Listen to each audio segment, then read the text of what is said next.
1. Korišćenje Facebooka, a za upoznavanje. Facebook je odlična platforma za upoznavanje starijih žena, jer pruža mogućnost prirodnog povezivanja preko zajedničkih interesovanja, grupa i prijatelja. Evo kako to možete raditi. Pridružite se grupama i zajednicama koje odgovaraju vašim interesovanjima, hobijima ili lokalnom području. Na primjer, grupama za putovanja, kulinarstvo, umetnost ili sport. Interakcija kroz komentare i objave može biti prirodan način da započnete razgovor. Pošaljite prijateljsku poruku nakon što ste uspostavili neki kontakt kroz zajedničke teme. Poštujte privatnost, nemojte odmah tražiti lične podatke ili slati previše privatnih poruka. Poštovanje granica stvara osjećaj sigurnosti i ugodnosti. Facebook pruža priliku za upoznavanje starijih žena u opuštenijem kontekstu, ali zahteva suptilnost i strpljenje. 2. Dating aplikacije za starije žene. Pored društvenih mreža, postoje specijalizovane dating aplikacije koje olakšavaju upoznavanje starijih žena. Tinder, iako popularan među svim uzrastima, omogućava filtere starosne dobi i lokacije. Bumble, aplikacija gdje žene iniciraju prvi kontakt, što može stvoriti sigurniju i pristojniju komunikaciju. Ourtime i Silver Singles, aplikacije specijalizovane za upoznavanje osoba preko 50 godina, fokusirane na ozbiljne veze.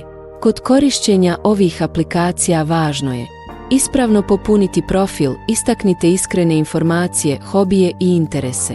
Personalizovane poruke, izbjegavajte generičke poruke poput "Ćao, kako si", spomenite nešto što ste primetili u njenom profilu. Strpljenje, neke starije žene ne odgovaraju odmah, pa je važno ne insistirati previše. 3. Pravila komunikacije i ponašanja. Upoznavanje starijih žena zahteva posebnu pažnju na komunikaciju i ponašanje.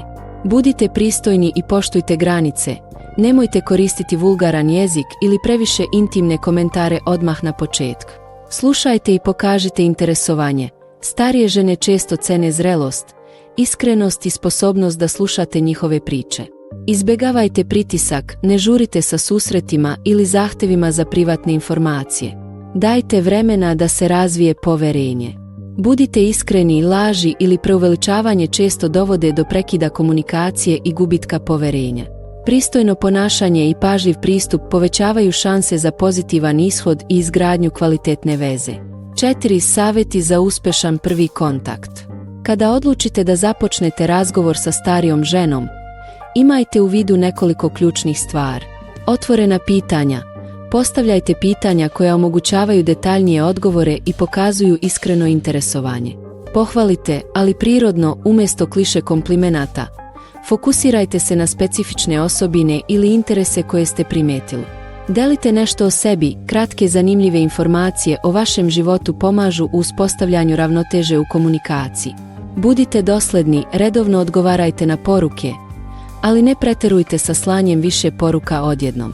Ovi savjeti pomažu da prvi kontakt bude prijatan, opušten i daje pozitivan utisak. 5. Zašto starije žene traže online kontakt? Mnoge starije žene se odlučuju za online dating jer imaju manje prilika za upoznavanje u svakodnevnom životu. Žele ozbiljnu vezu, prijateljstvo ili društvo.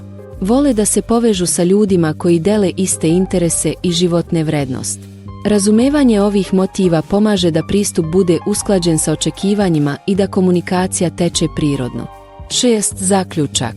Upoznavanje starijih žena na internetu može biti prijatno i uspješno iskustvo ako pristupite sa strpljenjem, iskrenošću i poštovanjem. Bilo da koristite Facebook, specijalizovane dating aplikacije ili kombinaciju platformi, ključno je da popunite profil iskreno i atraktivno. Personalizujete poruke i pokažete interesovanje. Budete pristojni, poštujete granice i slušate. Imate strpljenja i ne forsirate kontakt prevremena. Primjenom ovih savjeta povećavate šanse da upoznate stariju ženu koja deli vaše interese i vrednosti, a komunikacija bude prijatna i konstruktivna. 7. Kako održati komunikaciju i graditi poverenje?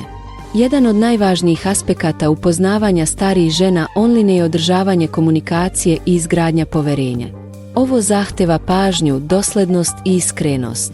Redovno odgovarajte na poruke. Ako osoba vidi da ste konzistentni u komunikaciji, Osjeća da ste ozbiljni i zainteresovani. Delite male detalje o sebi, pričanje o svakodnevnim aktivnostima, hobijima ili zanimljivim događajima pomaže da komunikacija bude prirodna i obostrano prijatna. Postavljajte pitanja, ali ne pretjerujte. Otvorena pitanja koja traže više od jeda ili gene odgovora podstiču razgovor i pokazuju iskreno interesovanje. Poštujte privatnost. Starije žene često cene sigurnost i diskreciju, pa nemojte insistirati na ličnim informacijama pre nego što se razvije poverenje. Održavanje komunikacije znači balansiranje između pokazivanja interesa i davanja prostora, što stvara zdravu dinamiku i dugoročno gradi kvalitetnu vezu. 8. Planiranje prvog susreta. Kada komunikacija online postane prijatna i stabilna, sljedeći korak je prvi susret uživo. Ovo je trenutak kada možete produbiti vezu i bolje upoznati osobu. Predložite sigurno i javno mjesto, kafić, restoran ili park su idealni izbori za prvi susret. Budite tačni i uredni, dolazak na vreme i uredan izgled ostavljaju pozitivan utisak. Ostanite prirodni i opušteni, nemojte forsirati razgovor ili pokušavati da impresionirate pretjerano. Pažljivo birajte teme, izbjegavajte kontroverzne ili previše lične teme dok ne osjećate da je osoba spremna za dublji razgovor. Prvi susret je ključan za dalje upoznavanje, pa planiranje i pažljiv pristup mogu znatno povećati šanse za pozitivan ishod. 9. Online sigurnost i zaštita. Upoznavanje starijih žena online također podrazumeva pažnju prema sigurnosti. Ne delite privatne podatke odmah, adrese, brojeve telefona ili financijske informacije treba čuvati dok ne postoji poverenje. Koristite pouzdane aplikacije i platforme, specijalizovane dating aplikacije često imaju bolju zaštitu privatnosti. Budite oprezni sa fotografijama, deljenje fotografija treba da bude pažljivo i sa svesti o sigurnosti. Sigurnost je važna kako za vas, tako i za osobu koju upoznajete i pokazuje ozbiljnost i zrelost u online datingu. 1.0. Strpljenje i realna očekivanja. Upoznavanje starijih žena online može zahtevati vreme i strpljenje. Nemojte očekivati trenutne rezultate. Važno je graditi komunikaciju i postepeno razvijati odnos.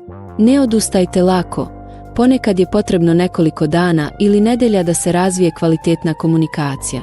Prihvatite različite ishode, ne svaka veza će biti uspešna, ali svaka interakcija pruža iskustvo i učenje. Budite pozitivni i otvoreni, optimizam i iskren interes pomažu da privučete osobe sa sličnim vrednostima. Strpljenje i realna očekivanja čine online dating prijatnijim i smanjuju frustraciju.